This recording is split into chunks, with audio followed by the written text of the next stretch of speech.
Tozali na makambo ya koloba, oui, ya solo peuple congolais, ezana makambo mingi esengeli koloba po te bakonzi ba mona pe bazwa ba solution.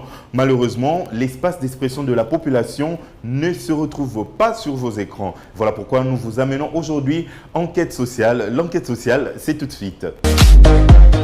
L'enquête sociale, ya mokola lelo et memi biso bongo na commune ya Bandalungwa pe commune ya Kitambo, donc na katikati tango tali commune ya Bandalungwa na commune ya Kitambo katikati na ngwezali bongo la rivière Makelele. Nous vous amenons aujourd'hui à la découverte de la vie des riverains de Makelele. Bien évidemment, nous avons pris le tronçon et ça compris entre hôpital à Kitambo na arrêt pharmacie. Il y a beaucoup de problèmes, en tout cas des sérieux problèmes que la population a exprimés à travers la caméra d'enquête sociale.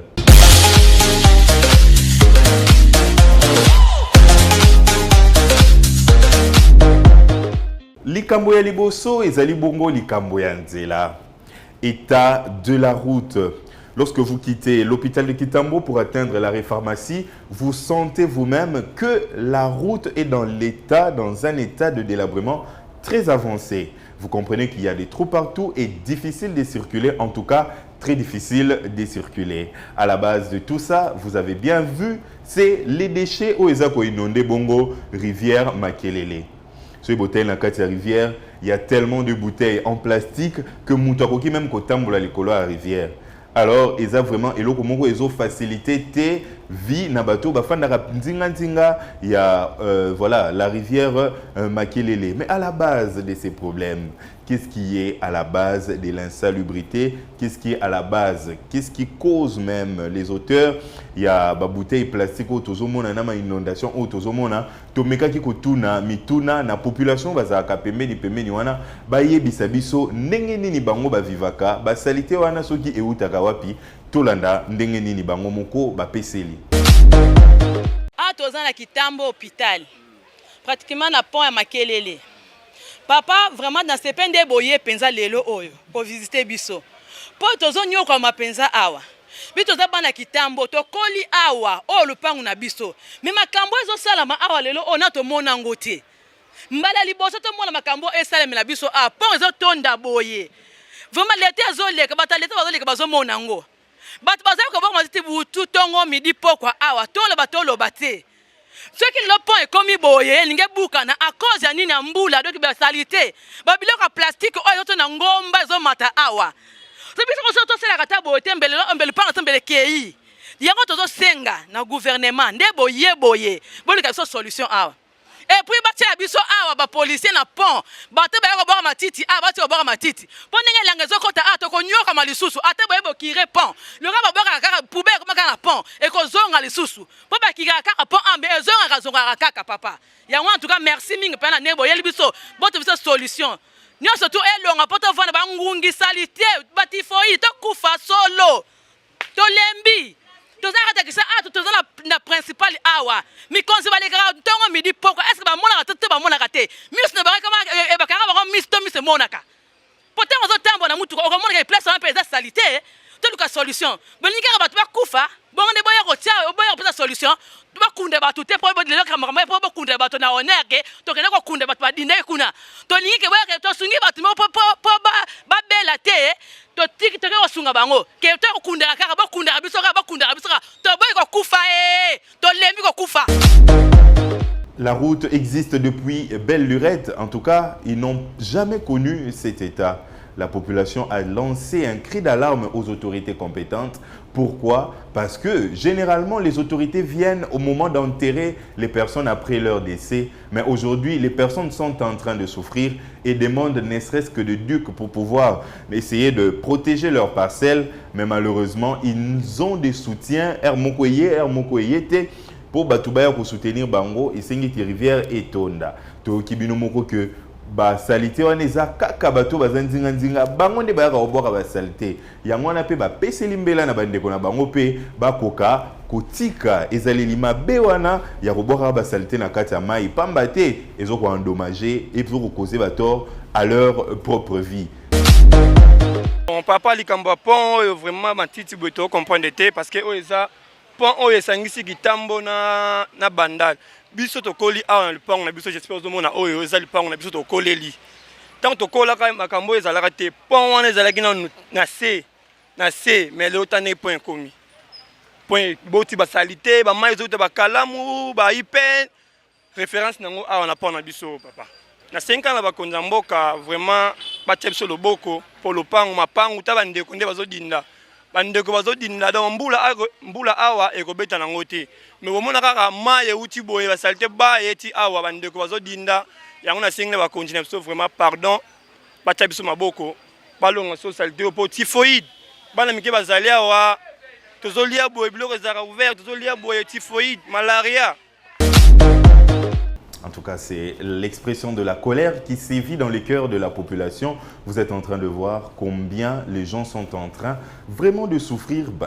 Ils n'ont pas de choix. S'ils avaient de moyens, peut-être qu'ils iraient vivre ailleurs. Mais puisque ça est si kanabango, mabele na bango basombi, pona kofanda, ils n'ont pas de choix. Ils sont obligés de rester là. Vous sentez la maman en fureur en train de parler parce que bakundi bandeko, mbala ebele, mbala mingi bazo kunda bandeko. Et Sokimbu les Betty, je vous assure, cet endroit est vraiment catastrophique. Comme vous pouvez voir aussi à côté.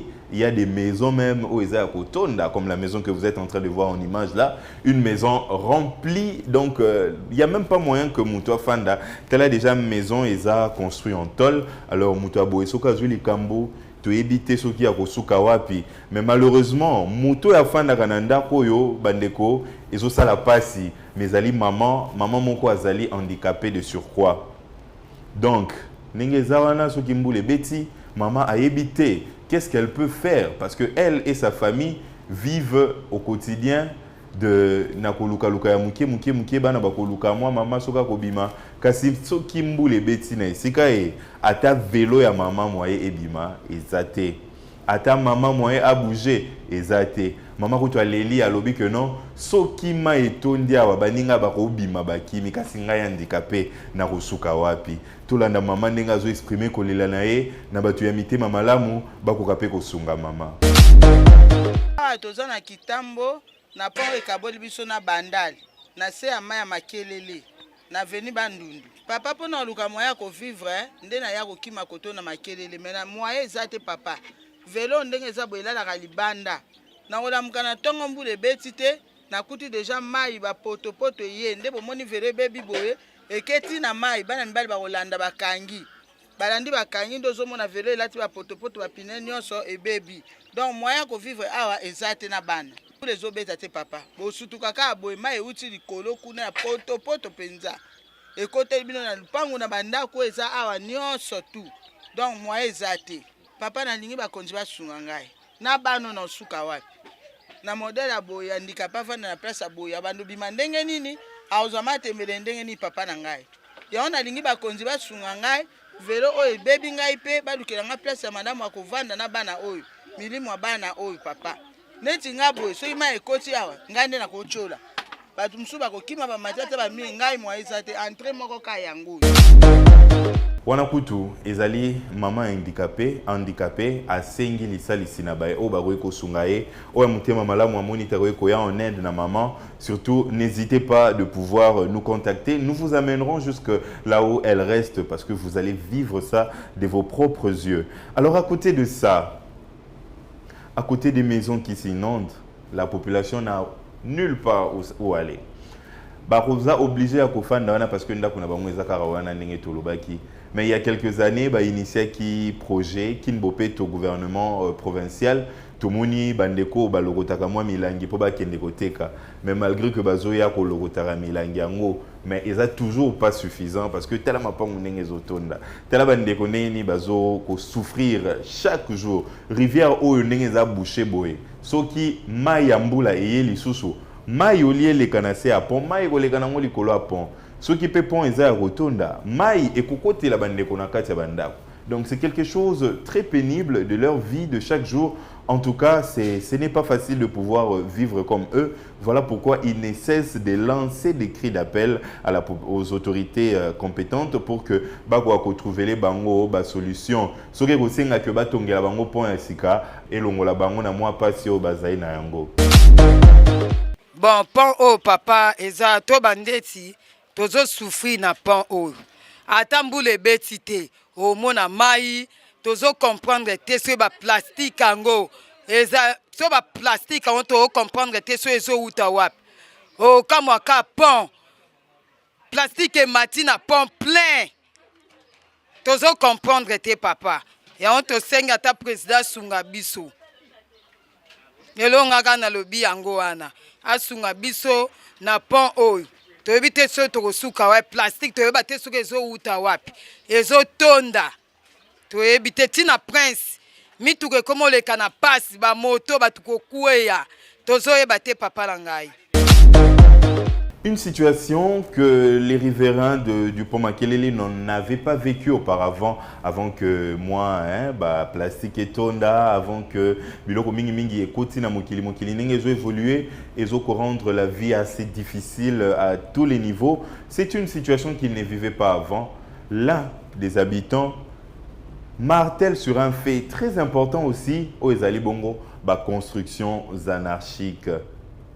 Mai esengeli koleka soki tokangi nzela ya mai nde tokomona que nous retombons dans des problèmes récurrents aux ezali bongo ya ba inondation ça et là parce que certaines constructions barreraient la route à la bonne traversée de l'eau. On écoute ces citoyens qui pensent selon lui que l'État devait aussi revoir l'affaire des constructions anarchiques dans les environs du pont Makelele. Bon, adoza na lobaka rivière Makelele. Quartier Itimbiri na quartier Kilimani na ngambo kuna Bandal. Bon papa eloko ezo sa biso passe. Biso to botami awa to koleleli koto. To komo mona ka ces derniers temps depuis mois de janvier année passée. Et comme ka so mbule beti ma ezotonda. Mbula so beti ma ezotonda. Zelo toni na Makelele. Donc à partir de likolo kuna ba Delvo ba hôtel Okapi. Il fallait pas banda ko kirango côté kuna. Ce pas banda kirango côté kuna et ça la bien. Et en plus, nali kamba banda ko batongela biso awa. Na sima hôpital ya Kitambo. En tout cas ya ngopeza à la base ya eloko ezo zindisa mingi bandal. Banda ko batongi na sima hôpital ya Kitambo. Basala mwa teka se moko wana en tout cas eza bien te. Quand vous regardez ces murs, ces tunnels, vous voyez, c'est assez sale. Voilà, elle était inondée de la dernière pluie. Et le niveau d'eau augmente jusque là où vous voyez la trace là. Donc, est-ce que vous avez moins de zéla et salut, on a tant de boule betara, bah on y a sur baza pembeni à bateau, ndaka talama et mataratina niveau ana. Et ça facilité qu'on vivre, et ça facilité qu'on circuler. Donc, et ça a été bateau bafandi pembeni. Il y a pont Makelele les bateaux batongi banda au bord de la rivière. Mais même bao baza moi misika ba quartier pembeni. Tant de boule betara et parniara bangote. Donc voilà bango bazo senga kaka na bakonzi amboka ba exprimer kolena na bango. Vous tous, vous avez entendu leurs pleurs, leurs désirs. En tout cas, n'hésitez pas de leur venir en aide. C'est une population comme vous. Bango pe bazo souffrir, nenge bisonyo stozo souffrir. Kasi ya bango, ezo monana pe ba exprimer kolena bango bazo senga lisungi na bakonzi na population.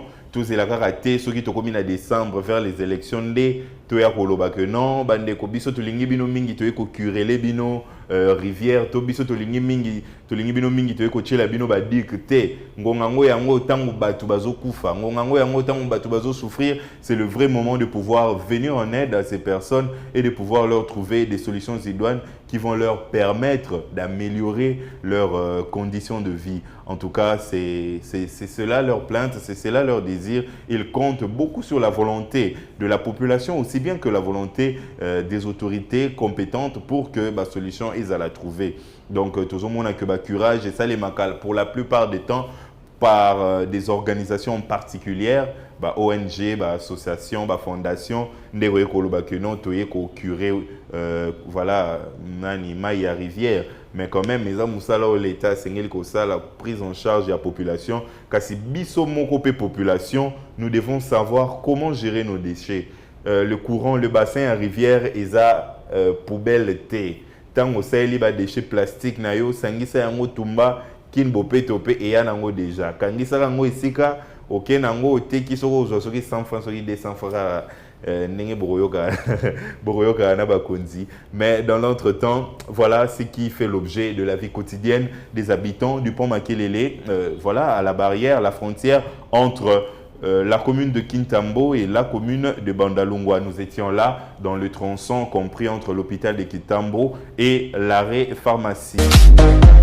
Wanande sika tokosuki sa enquête sociale na biso ya moko na lelo bandeko balandi tokutani tout prochainement pour na numéro ya sika soki bino pe bozali na eloko ya ko exprimer bozali na eloko ya ko talisa na mokili momba pote bakonzi ba trouver bino ba solution bo hésiter te bo benga biso notre équipe ekozala toujours disponible pour na koya esika bozali pe ko exprimer ko lakisa ko lela na bino et pa ya bato nyonso o bazali kolanda biso.